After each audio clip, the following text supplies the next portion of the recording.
Hey everyone, I'm in Cardiff today and I'm going to be heading to the National Indoor Athletics Centre for submaximal and maximal assessment. By the end of today, I hope to have a much better understanding of where my running fitness is, as well as gaining insights to my VO2 max, my lactate thresholds, training zones, along with a whole host of other cool science data that's going to help me refine my training. So let's go and give it a go.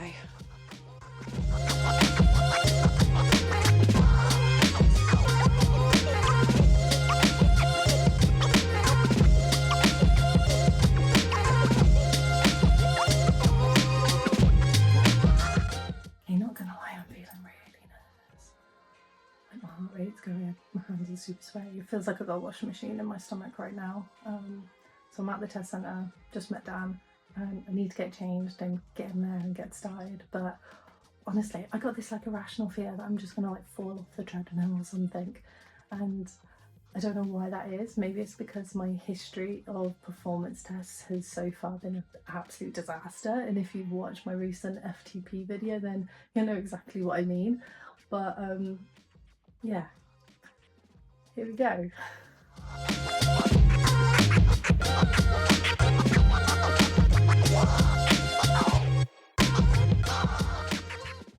Okay guys, so we go straight in for the submax test. Now bear in mind, I've already done a 10-minute warm up with a pace of about 8.5-minute K, so I am feeling pretty warm, and we go straight in for 5 minutes at that same 8.5-minute K.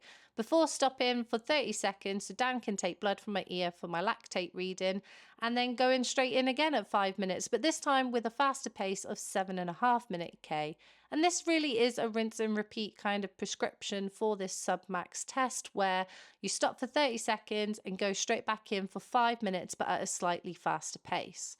The aim was to do this 3 to 5 times. I managed to hold on for 4 of these kind of intervals before really tapping out at the end of the 4th one, and I just couldn't really do any more than that.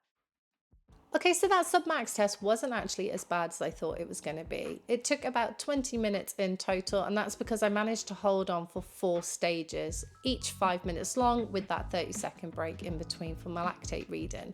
At the end of this, we discovered that my heart rate hit a max of 194 BPM, and also discovered that my lactate threshold sits at a pace of 747 minute K with a heart rate of about 176 BPM. So that's really the top end of my zone 2.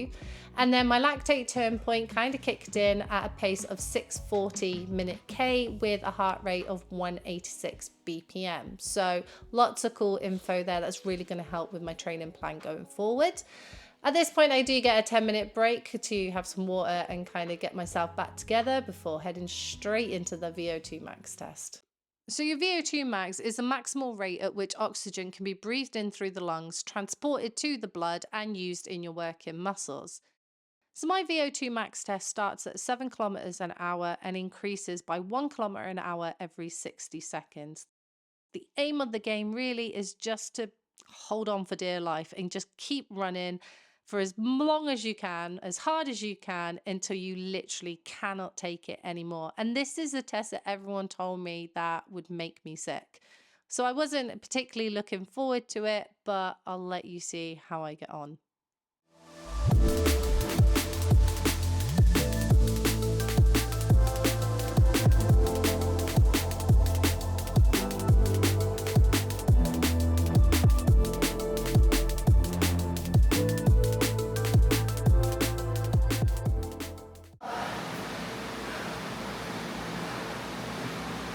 Nice one.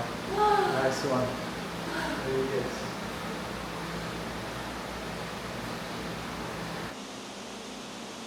Okay, so that wasn't as bad as I thought it was going to be. Thankfully, I didn't fall off the treadmill and I didn't spew, but I did feel pretty ropey at the end, especially at the end of that VO2 max test where you're just giving it absolutely everything you have. And with that mask on, it really doesn't help, but made it through. Feeling a bit red, a bit puffy, a bit tired, so I'm just going to pack my stuff up and head home. Now, I came away from Cardiff met with a ton of cool sciencey data, which I hope is going to really refine my training.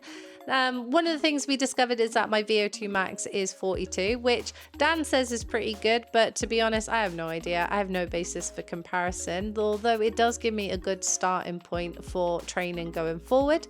We also established new training zones for me, which are wildly different from the ones I was using before that Garmin estimated for me.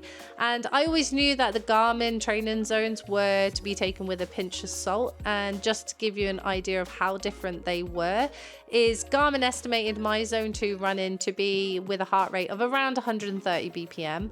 But according to this test I've just done, my Submax tells me that my zone 2 training should actually be around 170 BPM.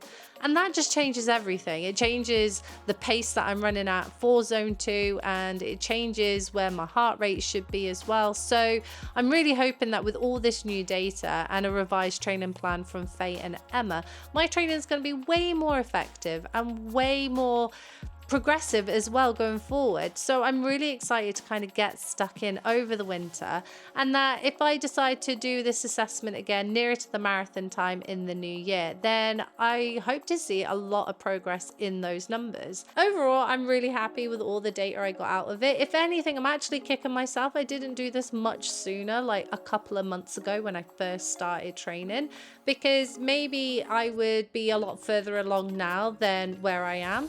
But nonetheless, I'm just really happy that I've actually done it. I feel like I know my body so much more now, and it gives me something to focus on of where I actually need to be and where my areas of weakness are. So that's really, really cool. Going forward into the winter, my training is going to start ramping up now. We're going to start introducing like intervals, tempos, and like hill runs as well. So, I mean, all of that sounds absolutely awful, but nonetheless, I am looking forward to it. And again, Zwift is going to be a massive part of winter training because I'm super pretty addicted to it, and I really enjoy doing it. I know it's cycling and not running, but I still want to do it. So I'm looking forward to doing a lot more Zwift, especially some of the events, and I might even do my very first race, which is already scaring me. Thank you so much for watching. Anyway, please give this video a like, a share, a comment, or subscribe. It really means a lot to me, and I'll catch you in the next one.